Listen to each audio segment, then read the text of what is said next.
नमस्कार,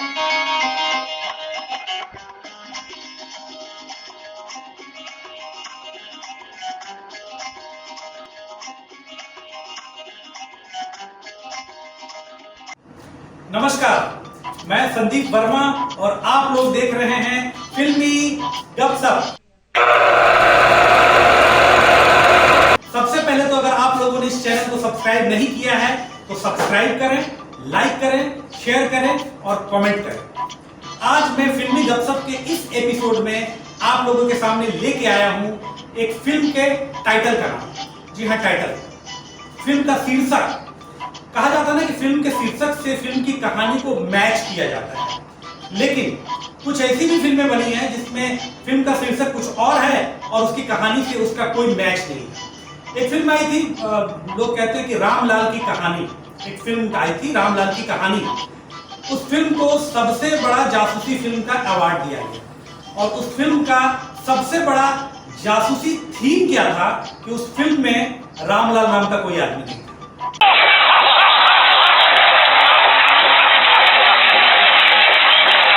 फिल्म में रामलाल नाम का कोई आदमी नहीं।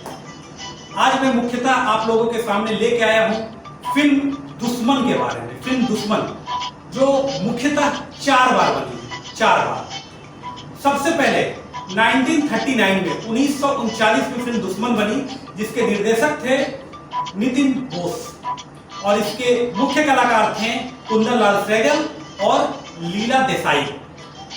इस फिल्म की कहानी की सबसे बड़ी खासियत यह रही कि इस फिल्म में दुश्मन कोई इंसान नहीं है, कोई व्यक्ति नहीं है। इस फिल्म में दुश्मन है कलाकार के अंदर घूम रहा बीमारी।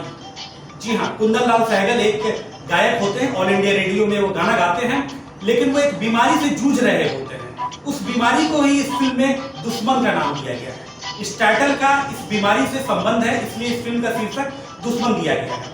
ऑल इंडिया रेडियो में कुंदन लाल सहगल साहब गाना गाते हैं, लेकिन बीमारी के कारण वो गाना नहीं गा पाते हैं और कैसे वो एक डॉक्टर के सहायता से ठीक होते हैं और फिर वापस वो ऑल इंडिया रेडियो में जाके गाना गाते हैं। आवाज की दुनिया के दोस्तों, दूसरी बार दुश्मन फिल्म बनी 1957 में, 1957 में, जिसके निर्देशक थे राज ऋषि और इस फिल्म की मुख्य भूमिका में थे देवानंद जी और उषा किरण जी। इस फिल्म का टाइटल दुश्मन इसलिए पड़ा और इस फिल्म के टाइटल दुश्मन का इसकी कहानी से क्या संबंध है वो मैं आपको बता देता हूं। इस फिल्म में दुश्मन बताया गया है गलत परवरिश को। देवानंद जी की मां बचपन से ही देवानंद जी को गलत परवरिश देती हैं। इस फिल्म के नायक को गलत परवरिश देती हैं, जिस कारण वो बिगड़ जाते हैं। अगर बचपन में कोई बॉल उनके घर में आ जाती थी, उस बॉल को वो छिपा लेते थे तो उनकी मां उन्हें डिफेंड करती थी कि नहीं, मेरे बेटे ने कुछ गलत नहीं किया है। इस रीजन से वो बिगड़ गए, वो बिगड़ैल हो गए और वो एक लुटेरा बन गए, वो एक डाकू बन गए, वो डकैतियां करने लगे। लेकिन जब वो उनकी शादी हुई और उनकी पत्नी उषा किरण जी उनके साथ रहने लगी और उनका लड़का हुआ, तो उनकी पत्नी उन्हें सही शिक्षा देती है, सही संस्कार देती है। अगर वो बेटा झगड़ के कहीं से आता है, कोई सामान घर में लेके आता, तो उनकी माँ कहती नहीं बेटा, जिसका सामान है उसको दे के आओ।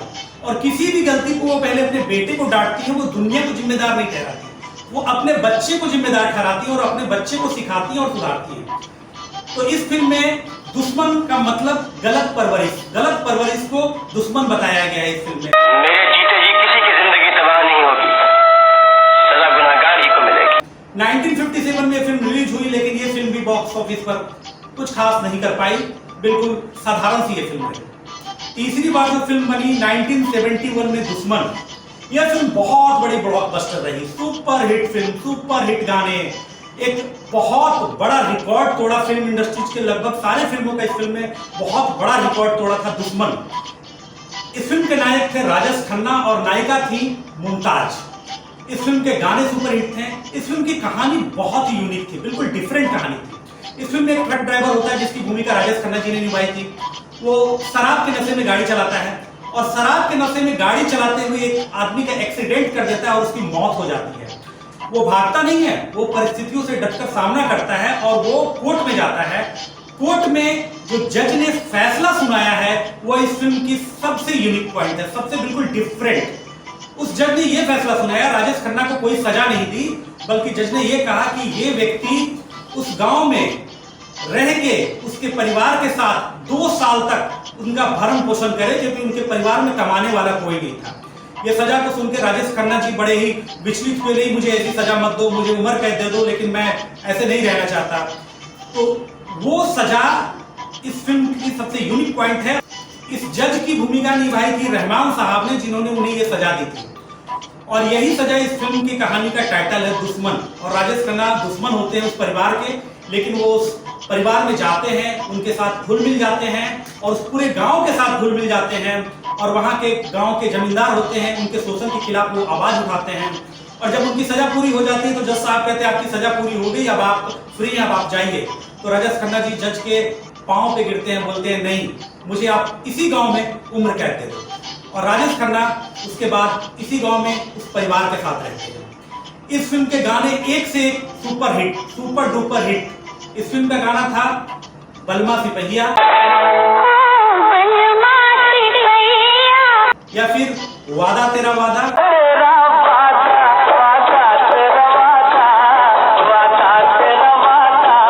या फिर दुश्मन दुश्मन दोस्तों से प्यारा है,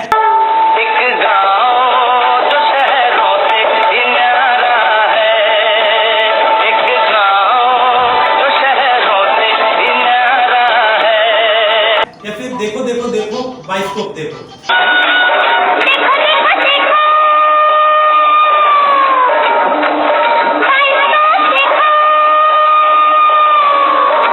लगातार इतने सारे सुपरहिट गाने और फिल्म ने बिल्कुल एक रिकॉर्ड बनाया।